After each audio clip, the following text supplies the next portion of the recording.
UFC 308 and 306's main card and prelims have pretty much all been announced, and even though I think a lot of those fights are going to be great to good to decent, when you look at UFC 307, I don't think people realize how shit of a card this could turn out to be. And in this video, I'm going to be telling you why I think Dana White is back to his woke ways and why I think he's going to deliver on another WMMA title fight main event in 2024. So let's just hop right into it.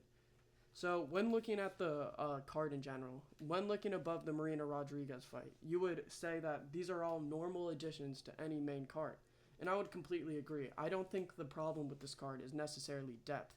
When looking at this card, even though the fights don't really mean anything in a lot of these divisions, like the bantamweight division, even though the Jose Aldo fight is very fun, the fight really doesn't mean anything. Jose Aldo just took on another up-and-coming prospect. So it just kind of seems like this fight was thrown together for this card. They were thrown a bag just to participate in this. They needed another fight. But the depth isn't the problem, and I think that the main problem when looking at it is the main event right now is Kayla Harrison versus Raquel Pennington. And when looking at the other champions that could be potentially the main event, there's only two other available champions that could fight on this card, and that's Pantoja and Zhang Weili.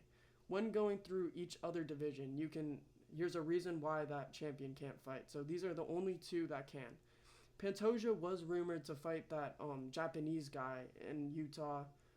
That fight, I think, fell through, and there's no other prospects that Pantoja can really fight in the flyweight division. So I do think that he's not going to be able to fight on this card. And Zhang Weili, it was kind of a curveball there. I don't think she's linked to this card at all, and I don't think it will happen.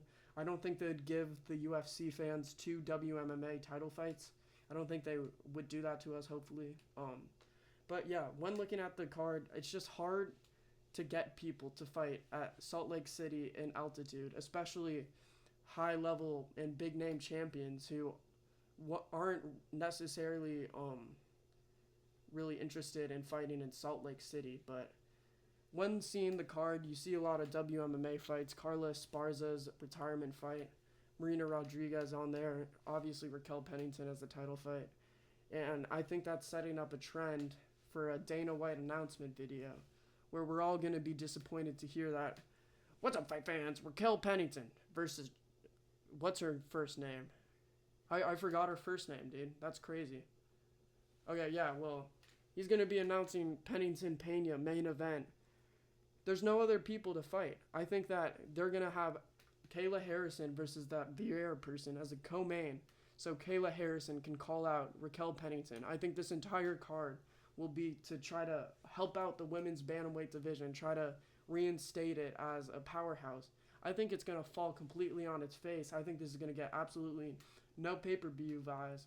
And even though I think the UFC knows it, I think they don't really care, and I think that they're just going to try to tank the Utah card out so they can get to more fun fights later in the future. And so this is my prediction on what the UFC 307 card will be. And if he does this, there will be so many oiled up comments that he won't even be able to oil up by himself, man. He'll just be oiled up all the time. Well, that's the video. That's all I have for you. Please subscribe if you like it. And yeah, drop a likes. And yeah, see you next time.